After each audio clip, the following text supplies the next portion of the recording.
وَلَقَدْ يَسَّرْنَا الْقُرْآنَ لِلذِّكْرِ فَهَلْ مِن مُّدَّكِرٍ، اور ہم نے قرآن کو سمجھنے کے لیے آسان کر دیا ہے، تو کوئی ہے کہ سوچے سمجھے؟ السلام علیکم ورحمۃ اللہ وبرکاتہ۔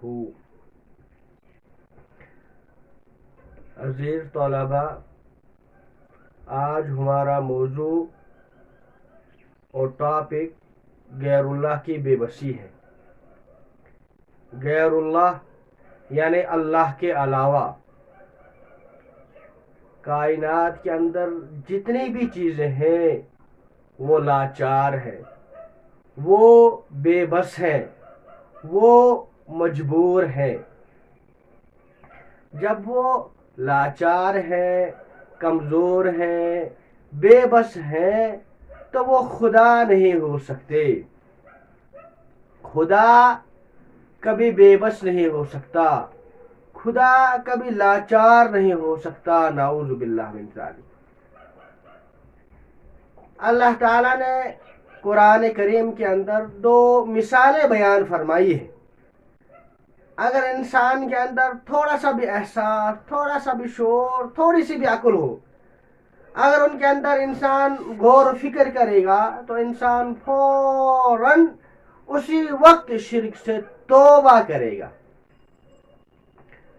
اللہ تعالیٰ سورہ حج آیت نمبر 73 کے اندر فرماتے ہیں وَإِن يَسْلُبْهُمُ الذُّبَابُ شَيْئًا لَّا يَسْتَنقِذُوهُ مِنْهُ ضَعْفَ الطَّالِبِ وَالْمَطْلُوبِ۔ یہ جو معبودان باطلہ ہے، یہ جو مورتیاں ہیں، یہ جو بت ہے، یہ اتنے کمزور، اتنے لاچار، اتنے بے بس ہے کہ ان کے سامنے کچھ لوگ جو چڑھاوے رکھتے ہیں، پرساد رکھتے ہیں، مٹھائیاں رکھتے ہیں، نظر و نیاز رکھتے ہیں، جب وہاں پہ مکھیاں آ جاتی ہیں، مچھر آ جاتے ہیں، یا اس کے علاوہ اور جانور کتے وغیرہ آ کر ان کے اوپر گندگی کر دیتے ہیں، تو یہ ان کو ہٹا نہیں سکتے۔ اور اگر کوئی مکھی یا مچھر ان میں سے کچھ تھوڑا سا حصہ کھا لے تو یہ اس کو بھگا نہیں سکتے، یہ اس سے اپنا حصہ واپس نہیں لے سکتے، تو یہ کیا خدا ہو سکتے ہیں؟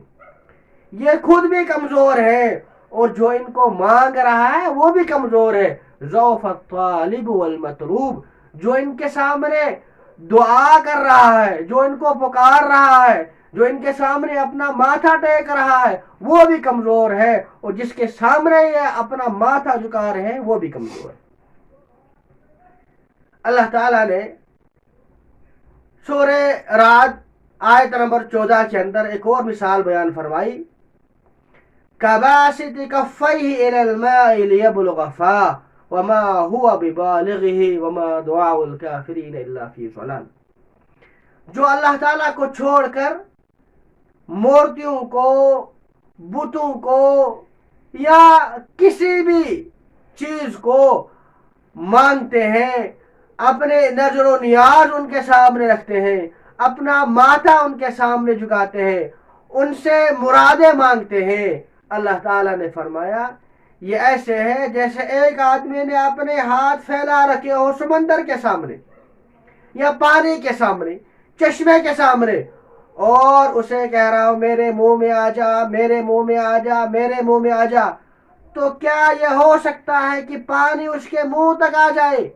بلکہ پانی کو تو پتہ بھی نہیں ہے کہ مجھے کوئی پکار رہا ہے۔ اسی طریقے سے یہ جو اللہ کو چھوڑ کر معبودان باطلہ کے سامنے مرادیں مانگتے ہیں، ان کے سامنے اپنا ماتھا ٹیکتے ہیں، تو جو معبودان باطلہ ہے، جو مورتیاں ہیں، ان کو پتہ بھی نہیں ہے کہ ہم سے کوئی مرادیں مانگتا ہے، ان کو کوئی پتہ بھی نہیں ہوتا کہ ہمیں خدا مان رہا ہے۔ جب اس کو پتہ بھی نہیں ہے کہ مجھے کوئی خدا مان رہا ہے یا مجھ سے مرادیں مانگ رہا ہے، وہ کسی کی حاجات کو کیا پورا کریں گے؟ اللہ تعالیٰ نے آخر میں بطور سوال ان لوگوں سے پوچھا، بتاؤ جو اللہ کو چھوڑ کر معبودان باطلہ کو پوچھتے ہیں، جو اللہ تعالیٰ کو چھوڑ کر مورتیوں کے سامنے، بتوں کے سامنے اپنی مرادیں مانگتے ہیں، ذرا بتاؤ ان کے سامنے اپنے ماتھے کیوں ٹیکتے ہو؟ کیا یہ نفع نقصان کے مالک ہے؟ کیا انہوں نے تم کو پیدا کیا ہے؟ آخر وجہ تو کیا ہے؟ ان کو تم کیوں پوچھتے ہو؟ تو وہ ایک ہی جواب دیتے ہیں، قالوا وجدنا آباءنا كذلك يفعلون، ہم نے اپنے آباء و اجداد کو ایسا ہی کرتے ہوئے دیکھا ہے۔ تو اللہ تعالیٰ نے فرمایا، کیا ذرا یہ بتاؤ اگر تمہارے آباء و اجداد غلط پر ہو تب بھی تم ان کی اتباع کرو گے؟ جب ہم دیکھتے ہیں ہماری دنیاوی زندگی کے اندر اگر ہمارے ماں باپ نے کوئی غلط کام کیا ہوتا ہے تو ہم ان کی پیروی نہیں کرتے ہیں۔